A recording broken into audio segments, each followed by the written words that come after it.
ስሜ ጃዊ ዳነን ይባላል። የመጣሁት ኮሚዩኒዝም ኮምፓት ከሚባል ድርጅት ነው።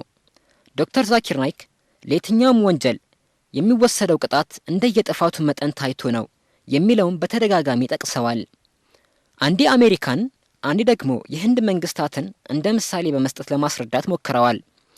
የአሜሪካውም ይሁን የህንድ መንግስት የቀጠረው ዜጋ የሀገሩን ሚስጥር ለጠላት ወገን አውጥቶ ቢናገር መንግስት የሚወስደው እርምጃ የሞት ቅጣት ይሆናል። ይህ የሚሆነው ደግሞ በመረጃ ከተረጋገጠ ነው ያሉ ስለሚመስለኝ ስህተት ካለብኝ እመለሳለሁ። ይህን ከተናገሩ በኋላ ተስሊማ ነስሪንን የሚገልጹ ርዕሶች ያሉባቸው ጋዜጦች የሚያቀርቡት ዘገባዎች የተለያዩ መሆኑን መረጃ እየጠቀሱ ተናግረዋል። እኔ እንደተረዳሁት ግን ተስሊማ ነስሪን የጻፈችው ነገር እሷ ከምትከተለው እምነት አንጻር ቁርአን ውስጥ ያገኘችውን ስህተት መግለጿ ነበር። ከዚህ በኋላ የተለያዩ ባለስልጣናት የየራሳቸውን እርምጃ ለመውሰድ የሚፈልጓት ሁሉ ዶክተር ዛኪርንም ጨምሮ ዛሬ ብትኖር ኖሮ የማህፀን ሐኪም ትሁን የሌላ ሙያ ባለቤት ሊያውቁ ይችሉ ነበር። ለማንኛውም መጨረሻ ላይ ከቀረቡት አማራጮች አንዱን በመጠቀም የሞት ፍርድ ፈጽመውባታል። አሁን ማወቅና መጠየቅ የምፈልገው እኔም የመጣሁት ከአልሃባት ከምትባል መንደር ስለሆነ በአካባቢው ለብዙ ዓመታት የሚታወቅ መስጊድ ይገኛል። እኔም እስከ ዛሬ ድረስ የሰገድኩበት ነው። ታዲያ በዚህ መስጊድ ውስጥ እኔም ሆንኩ ሌሎች ሙስሊሞች የሚያውቋቸው የተለያዩ ቅርሶች ይገኛሉ። በዚህ መስጊድ ዋናው አካል ላይ ጥቃት ተፈጽሞ ጉዳት ደርሷል። ለዚህ ጥፋት በወንጀለኝነት የሚጠየቀውና እርምጃ የሚወሰድበት የሌላ እምነት አባል መሆኑ ትክክል ነው ብለው ያምናሉ? በአጭሩ ለፍርድ አሰጣጥ የተመደቡ ብዙ የፍርድ ተቋማት ሊኖሩ ይችላሉ ወይ? የየራሳቸውን የፍርድ አይነት የሚወስኑ ናቸው? ወንድማችን ላቀረበው አጭር ንግግር ማመስገን እፈልጋለሁ። በአጭር ንግግርህ ውስጥ ግን ከ15 የማያንሱ ጥያቄዎችን ማንሳትህን ተረድቻለሁ። ምንም ሆነ ምን የማስታውሰው አንድ ጥያቄ ስለሆነ ከዚህ በፊት የተነሱትን እተዋቸዋለሁ። ምክንያቱም በጥቂቱ ከማስታውሰው እንኳ እኔ ያላልኩትን እንደተናገርኩ አስመስለህ የጠቀስከው አለ። ለምሳሌ የህንድ መንግስት ቅጣት ይፈጽማል ያልከው እኔ ያላልኩት ነው። የሚፈጽመው ቅጣት ምንድነው ካልን ግን እንደየሀገሪቱ መንግስታት የጥያቄህን ሁለተኛ ክፍል ስንመለከት ዶክተር ዛኪርም ቢሆኑ እዚህ ጠርተዋት ስለሙያዋና ሌላም ሊጠይቋት ይችላሉ። ሌላም አሳምረህ ተናግረሃል። አንደኛ ዶክተር ዛኪር እንኳ የሞት ፍርድ ሊወስኑባት ይችላሉ ብለህ ላቀረብኩ የተሳሳተ ነጥብ ዶክተር ዛኪር ናይክ ይህን ሊፈጽም አይችልም፣ ይህን ለማድረግ ስልጣን የለኝም። በእርግጥ ፈትዋ ለመስጠት እችል ይሆናል። ፈትዋ የሚለው የአረብኛ ቃል ትርጉሙ ምን እንደሆነ ታውቃላችሁ? ፈትዋ ማለት የግል አስተያየት ማለት ነው። ስለሆነም የኔ አስተያየት እንደ ውሳኔ ሊወሰድ አይችልም። ማንኛውም ሰው ሐሳቡን የመግለጽ ነጻነት ስላለው ማንም ሰው ሊሆን ይችላል። እኔንም አንተ ወንድሜንም ጨምሮ የግል አስተያየት መስጠት ይቻላል። የሞት ፍርድ መወሰን የሚችለው ስልጣን ያለው አካል ብቻ ነው። ለዚህ ቦታ መብት ያለው ቃዲ የሆነ ባለሙያ ብቻ ነው። የፈትዋን ምንነት አንድ ምሳሌ ተጠቅሜ ባስረዳ ይሻላል። አንድ የህግ ባለሙያ የሆነ ሰው በአንድ ጉዳይ ላይ መስጠት ያለበትን የውሳኔ ሐሳብ ለዳኛው ሊሰጥ ይችላል። ነገር ግን የዳኛው ውሳኔ የህግ ባለሙያው ካቀረበው አስተያየት ጋር አንድ ላይ ሆን ይችላል። በዚህ መሰረት ፈትዋ የግድ የፍርድ ውሳኔ ሊሆን ይችላል። ይኸውልህ ወንድሜ፣ እኔ አሁን ባለኝ የኤክስፐርትነት ማዕረግ ዶክተር ስለሆንኩኝ እንኳ ውሳኔ መስጠት ስልጣን የለኝም። ምናልባት ማንኛውም ሰው እንደሚሰጠው እኔም እንደ ግለሰብ ሆኜ አስተያየት መስጠት እችላለሁ። ውሳኔ ግን ማስተላለፍ አልችልም። ጠቅላላ አድርገህ ያቀረብከው ጥያቄ በሚመለከት ከተሳሳትኩኝ ታርመኛለህ? በአንድ ጥፋት የተለያየ ቅጣት ሊፈረድ ይችላል ወይ? ወይም በተለያየ የክስ አይነት ተመሳሳይ ፍርድ ሊሰጥ ይችላል ወይ የሚል መሰለኝ። ልክ ነኝ ወንድሜ ከሚጠይቀው ጥያቄ አንጻር እስላማዊውን ህግ እንዳልተረዳው መገንዘብ ይቻላል። ቅድሚያ በህንድ ያለውን ሁኔታ ልናገርና ከዚያ ወደ ባንግላዴሽ ቀጥላለሁ። በህንድ የፍርድ ሸንጎ የቦርድ አካላት ውሳኔ መስጠት የሚችሉት ፍቺን፣ ጋብቻን፣ የውርስን ጉዳይ ላይና በመሳሰሉት የግል ጉዳዮች ላይ ብቻ ነው። ከዚህ ውጪ በሆነ ወንጀል ጉዳዮች ላይ ፍርድ የመስጠት ስልጣን የላቸውም። ምክንያቱም በህንድ ለምንኖር ዜጎች የጋራ የወንጀለኛ መቅጫ ህግ አለን። ስለዚህ ጥያቄው መሰረተ ቢስ ነው። በወንጀል ጉዳይ ፍርድ የሚሰጥ የጋራ የሆነ ስልጣን ያለው አካል አለን። ባንግላዴሽን በሚመለከት ግን በባንግላዴሽ ስላለ ሁኔታ ምንም የማውቀው ጉዳይ የለም። እዚህ ላይ አሁንም ማሳሰብ የምፈልገው በባንግላዴሽ የፍርድ መስጫ ተቋማት ስንት እንደሆኑ የማውቀው ነገር አለመኖሩን እንድታምኑኝ እፈልጋለሁ። ጥያቄውን ላለመመለስ ብዬ አለመሆኑንም ተገንዘቡልኝ። በጥንታዊው ዘመን ውስጥ የነበረውን የእስልምና ሁኔታ ከተመለከትን ከዚህ ጋር በተያያዘ ሂላፈት የሚባል ነገር ነበር። ኸሊፋ የሚባለው በጊዜው የነበረ ፍርድ ሰሚ የሁሉም የበላይ ነበር። ከሱ ስር የሚሰሩ ትናንሽ ፍርድ ቤቶችና ችሎቶች ሊኖሩ ይችሉ ይሆናል። አሁን እኛም ዘንድ ፍርድ በሚሰጥበት ሰዓት ቅሬታ ካለ አቤቱታ ለማቅረብ ወደ ከፍተኛ ፍርድ ቤት እንደምንሄድ ይታወቃል። ከፍተኛ ፍርድ ቤትም የሰጠውን ካልተቀበላችሁ ወደሚቀጥለው የበላይ ከፍተኛ ፍርድ ቤት ትቀርቡና አቤቱታ ታሰማላችሁ። ልክ እንደዚሁ በድሮ ዘመን የሁሉም የበላይ ወሳኙ ኺላፈት ነበር። አሁን ባለንበት ዘመን ግን ኺላፈት የለም።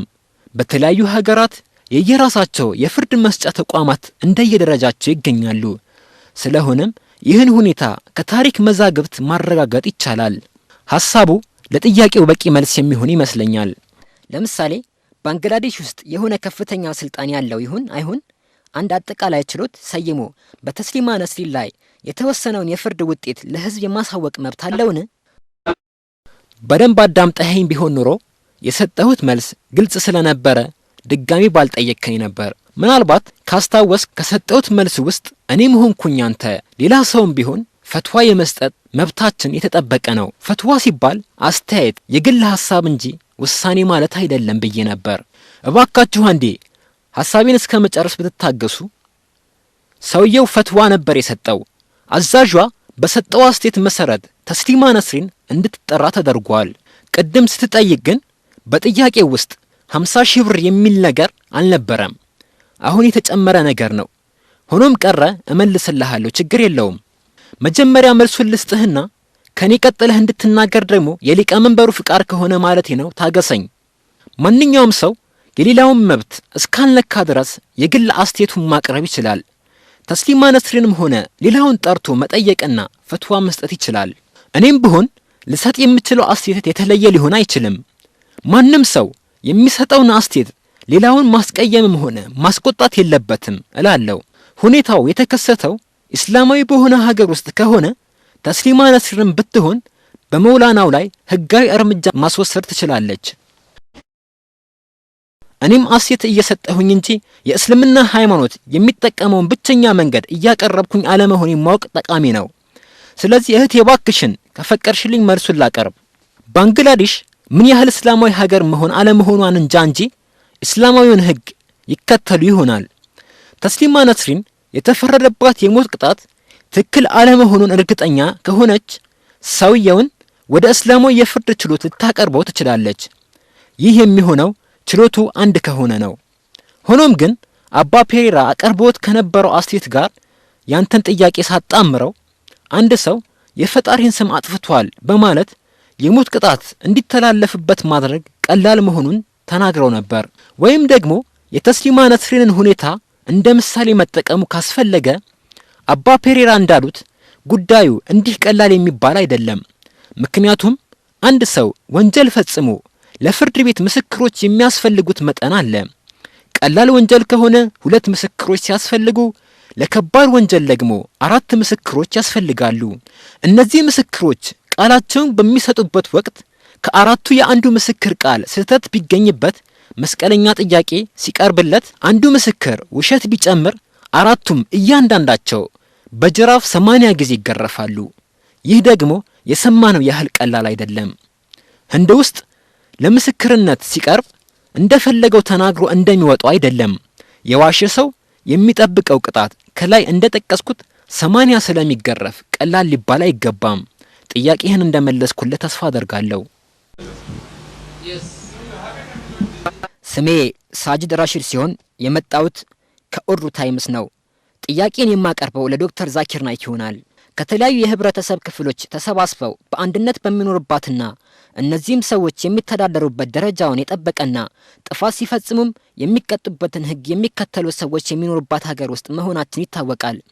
ታዲያ እንዲህ አይነት ሀገር ውስጥ እየኖረን አንድ ሰው በፈጸመው ጥፋት ምናልባትም እስላማዊ ህግን በማውገዝና በመተቸት ቁርአንን በነቀፈ ሰው ላይ እስላማዊውን የሸሪዓ ህግ ተፈጻሚ ማድረጉ ተገቢ ነው ብለው ያምናሉ?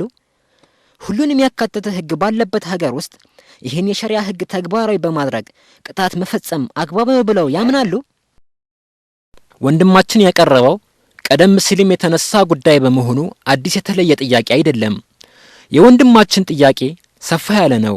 ይኸውም በአንድ ሀገር ውስጥ የተለያየ ሃይማኖት የምንከተል ህዝቦች አብረን እንደምንኖር ይታወቃል። እነዚህ ህዝቦች እንደ ሃይማኖታቸው የራሳቸውን የተለያየ ህግ ተከትለው መኖር ይችላሉ ወይ?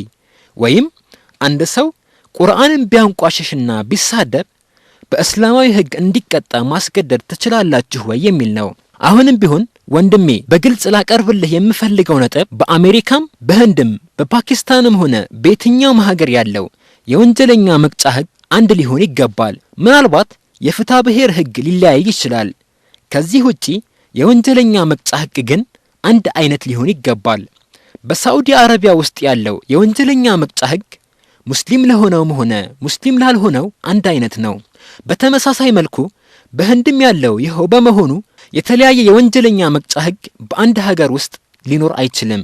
በግለሰቡ ላይ መፈጸም ያለበት ቅጣት ምን መሆን እንዳለበት የራሳችሁን አስተያየት መስጠት ትችላላችሁ።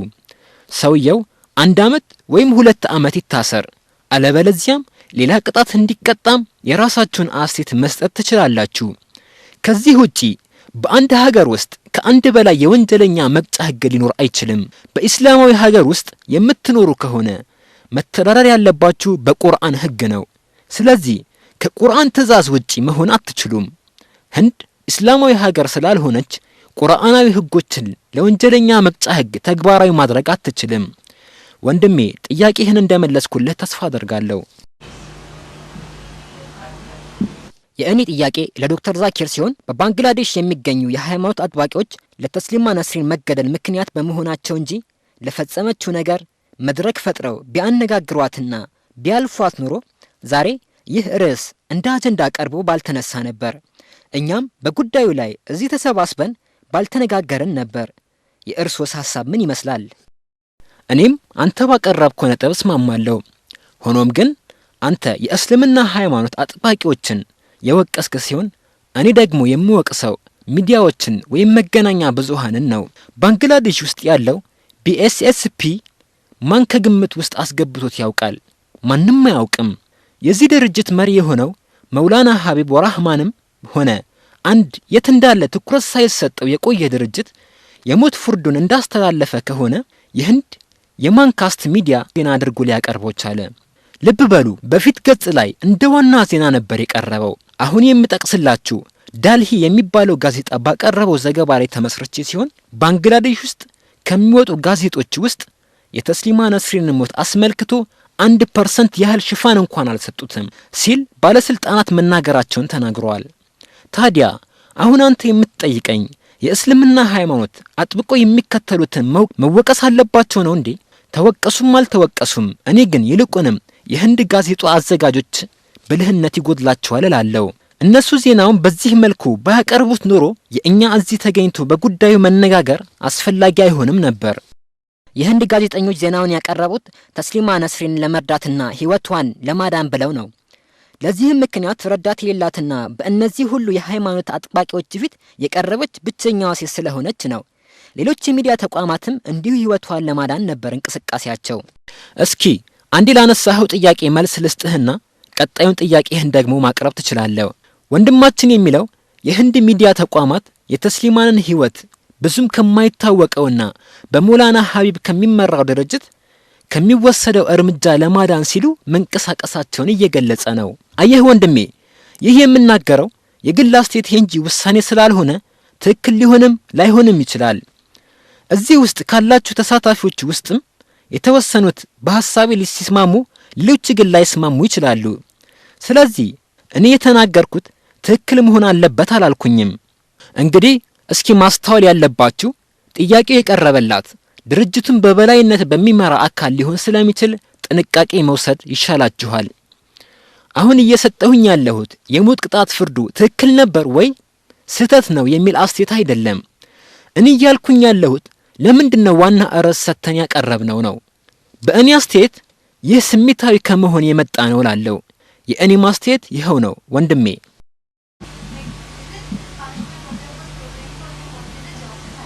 እህታችን የጠየቀችው ከዚህ በፊት ከቀረቡት ጥያቄዎች ጋር አንድ አይነት ነው። ይኸውም ስለ ተስሊማ ነስሪን በበቂ ሁኔታ ተነጋግረናል። ሆኖም ግን ሰልማን ሩሽዲ አልተነጋገርንም ብላለች።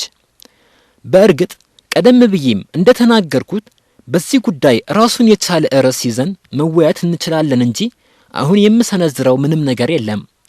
ነገር ግን ትንሽ ነጥብ እንድገልጽላችሁ ካስፈለገ ሰልማን ሩሽዲ ባቀረባቸው መጥፎ አንቀጾች ውስጥ የነቢያችንን ሰለላሁ ዐለይሂ ወሰለም የባለቤታቸውን የቤተሰቦቻቸውንና የሙስሊሙን ህብረተሰብ መልካም ስም ማጉደፉን በእርግጥ ስለ ሰልማን ሩሽዲ ባቀረበው መጽሐፍ ውስጥ ያሰፈረው አንዳንድ ምሁራን ከሚሰነዝሩት ሐሳብ ተነስቶ በተሳሳተ መንገድ ያሰፈረ ሲሆን ይህንኑ ጉዳይ በሚመለከት ትንሽ የሚለው ሐሳብ ይኖረኛል። ስለ እነዚህ ሰይጣናዊ አንቀጾች የማቀርብላችሁ መጽሐፉን ስላነበብኩት ነው። እናንተም ማንበብ ከፈለጋችሁ ለንደንና አሜሪካ ውስጥ ኮፒያቸው ስለሚገኝ ታገኙዋቸዋላችሁ። ሰልማን ሩሽዲ የነቢያችንን ሰለላሁ ዐለይሂ ወሰለም የቤተሰቦቻቸውንና የሙስሊሞችን ስም ከማጥፋቱም በተጨማሪ አብሯቸው የሚኖሩትን እና ሸሽገውት የደበቁትን እንግሊዛውያንና የእንግሊዝ መሪዎችን ሳይቀር አጠቃሉ ሰድቧቸዋል። በሰልማን ሩሽዲ መጽሐፍ የመጀመሪያው ምዕራፍ መጀመሪያ ገጽ ላይ ለንደናውያንን አስቆጥቷል፣ ሰድቧል።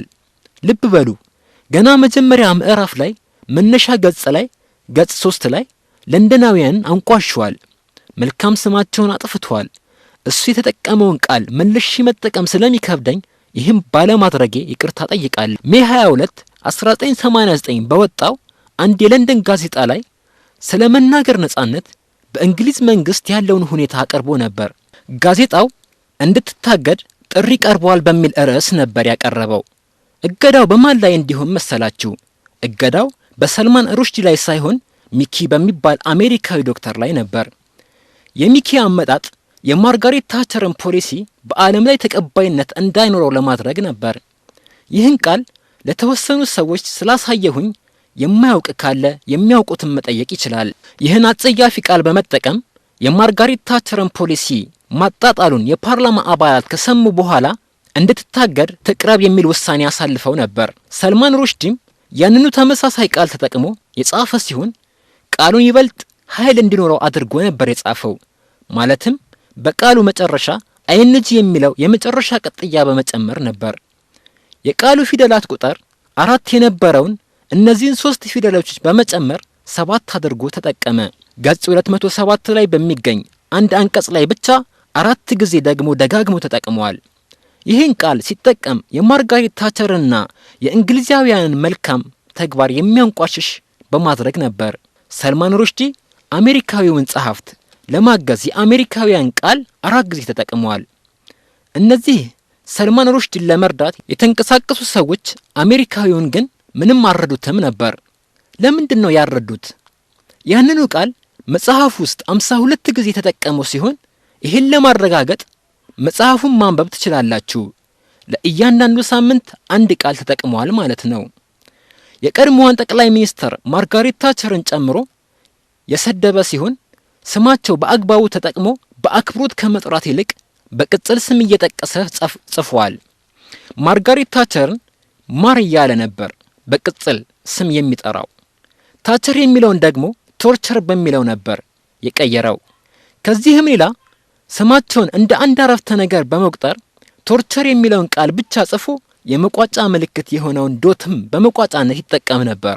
በዚህም ማጊ ካለ በኋላ የተጠቀመው ቃል መልሼ በመናገር ስለማልጠቀመው ቃሉን ራሳችሁ ፈልጉት።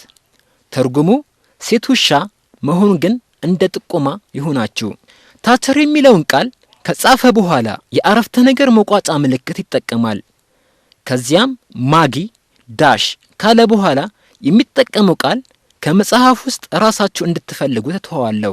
ክቡር ዳኛ፣ ምንም እንኳ የተመለሰ ጥያቄ ቢሆንም ጥያቄው በመጽሐፉ ስለቀረቡት ሰይጣናዊ አንቀጾች ትንሽ ነጥቦችን እንድሰጥ ስለጠየቃችሁኝ ከፈቀዱልኝ ከ2 ደቂቃ ባልበለጠ ጊዜ ሐሳቤን ላጠናቀቅ።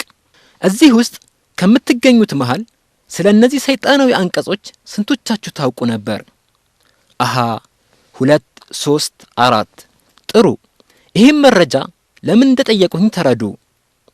ብዙ አዋቂዎች ቢኖሩም ግን አብዛኞቹ የሚያውቁት ጉዳይ እንደሌለ እንገነዘባለን። እሺ ደህና አንድ ጊዜ መልስ ልስጥና ልጨርስ ወንድሜ። ብዙዎችም ሲናገሩ እንደምንሰማው ማርጋሪት ታቸር እንደ ብረት ጠንካራ መሆኗን እኔም እስማማለሁ። እንኳን ሴት ውሻ ሌላም የፈለጋችሁትን ቃል ብትጠቀሙ ማርጋሪት ታቸር ንቅርቅ እንደማትል ይታወቃል። ነገር ግን ወደ ልጇ ማክ ሄዳችሁ ማክ ሰልማን ሩሽዲ አንተን የእንትን ዳሽ ልጅ ብሎሃል ብትሉት ማክ በቀጥታ እናንተ ላይ ጥቃት እንደሚፈጽምባችሁ እርግጠኛ ነኝ። ማክ ማለት በቴሌቪዥን ካያችሁት ሰውነቱ ግዙፍ የሆነ የራግቢ ተጫዋች ነው።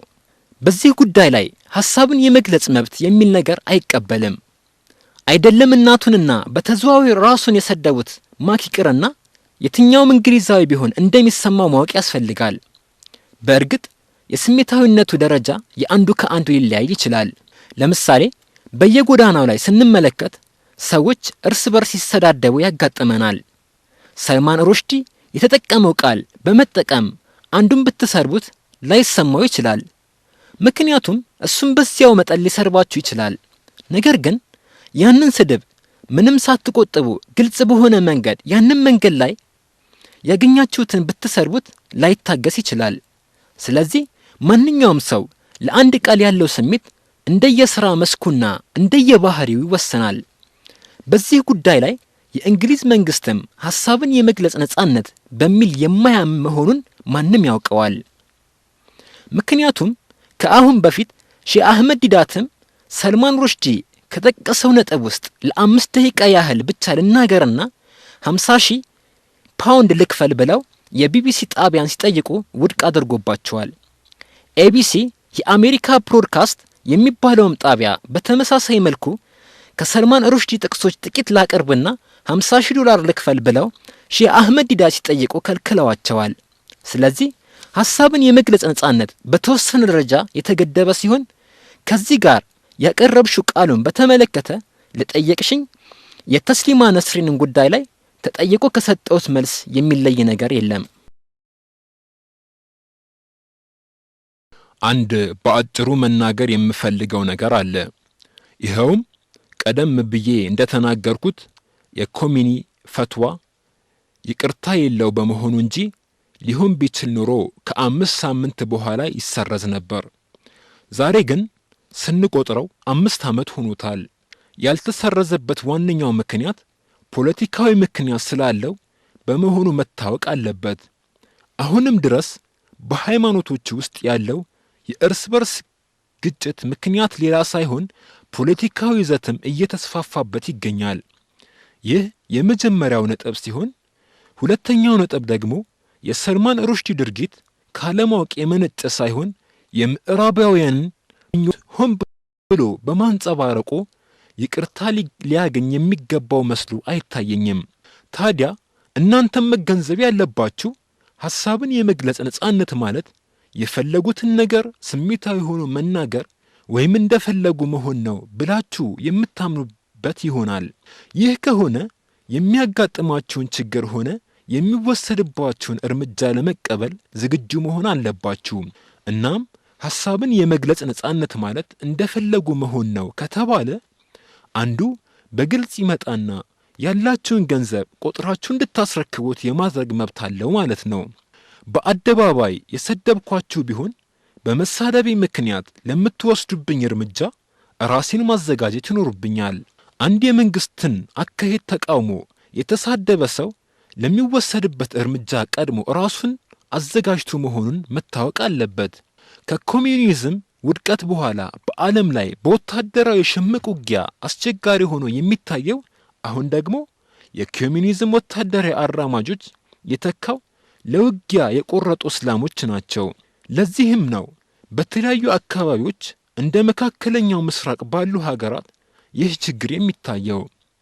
በመሆኑም ቅድም የጠቀስኩላችሁም ነጥብ አብዛኛዎቹ መሪ የለሽ የሆኑ ችግር ፈጣሪዎች የሚንቀሳቀሱት የምዕራባውያን ግፊት ተመርኩዘው አይደለም ብያችኋለሁ። በሁለተኛ ደረጃ አብዛኞቹ የእስያ ምዕራባውያን ከምዕራብ አውሮፓውያን ጋር የሚጋጩ ሲሆን ግጭታቸውም በቀኝ አገዛዝ የበላይ አካልነት ከሚመሩት ጋር ነው። የሚያካሂዱት ትግል ከነዚህ አገዛዝ ነፃ ለመውጣት በመሆኑ የማይሳካላቸውን ነገር እየሰሩ ይታያሉ። ይህ ትግል ደግሞ ለአረብ ሀገራትም ያልተሳካ መሆኑ ይታወቃል። ስለዚህ አሁንም በሩሽዲ ላይ የተወሰደው እርምጃ ለሌላውም ድርጊት እንደ ምልክት በምሳሌነት መመልከት ትችላላችሁ። አለበለዚያም በጆርጅ ቡሽ ወይም በእስራኤል ላይ የሚታየው ሁኔታ የዚሁ ችግር ውጤት ነው። በዚሁ መሰረት አሁን የማቀርበው ጥያቄ ለእርስዎ ይሆናል ማለት ነው።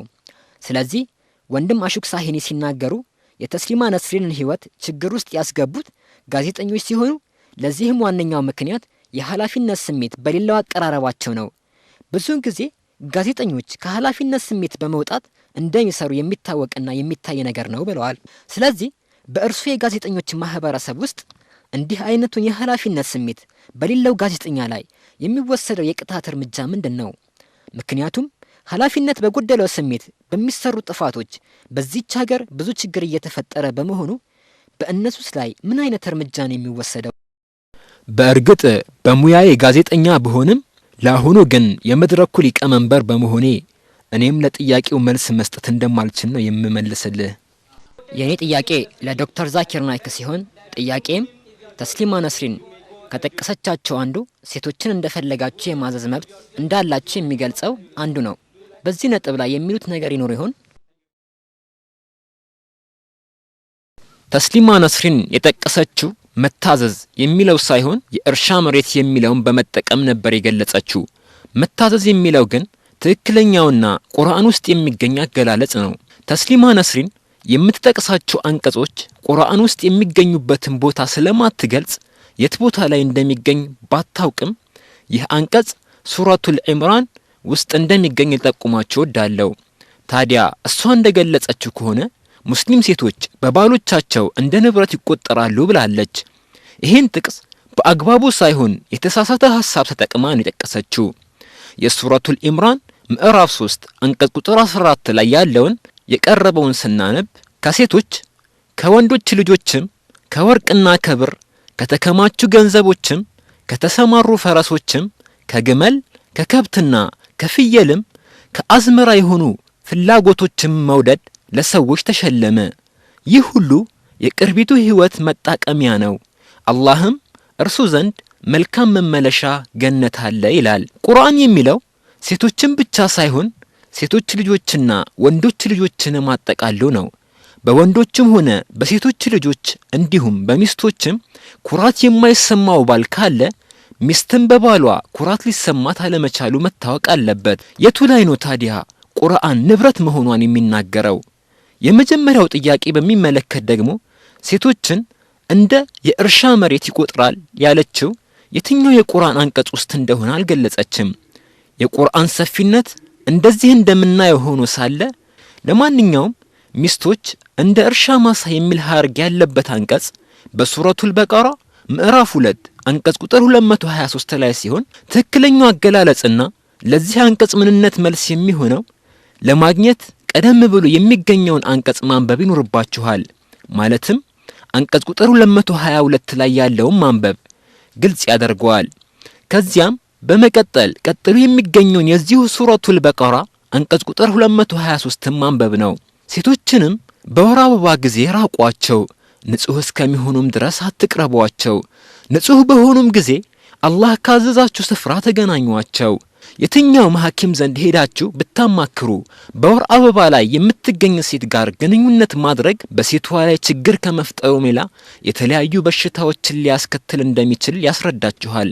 ችግሩ የሚፈጠረው በሴቷ ላይ ብቻ ሳይሆን በወንዱም ላይ ስለሆነ ይህን ቁርአን የሚያስተምረን ሳይንሳዊ በሆነ ዘዴ መሆኑን እናረጋግጣለን። ቀጣዩ የሱረቱል በቀራ ምዕራፍ 2 አንቀጽ ቁጥር 223 ላይ የሚገኘው ነጥብም ሚስቶቻችሁን በምትፈልጉበት ጊዜ ድረሱ ነው የሚለው። በወር አበባ ጊዜ መቅረብ የለባችሁም። ከዚያ በተረፈ ግን ስትፈልጓቸው ድረሷቸው፣ ሲፈልጓችሁም ይድረሷችሁ ነው የሚለው። ተስሊማ ግን የተሳሳተ አገላለጽ በመጠቀም ስትጠቅስ ሴቶች ንብረት እንደሆኑ በመቁጠር ነው። ስለዚህ ቁርአን ላይ ያለውን አንቀጽ ስታነቡ በወር አበባ ጊዜ መገናኘቱ ጉዳቱ ለሁለቱም መሆኑ ያስረዳል። ጥሩ ጊዜ እንዳሳለፍን ይሰማኛል። ከዚህ በላይ ጥያቄ ማቅረቡ ስለማያስፈልግ ዝግጅታችን መጠናቀቅ ይኖርበታል ብዬ አምናለሁ።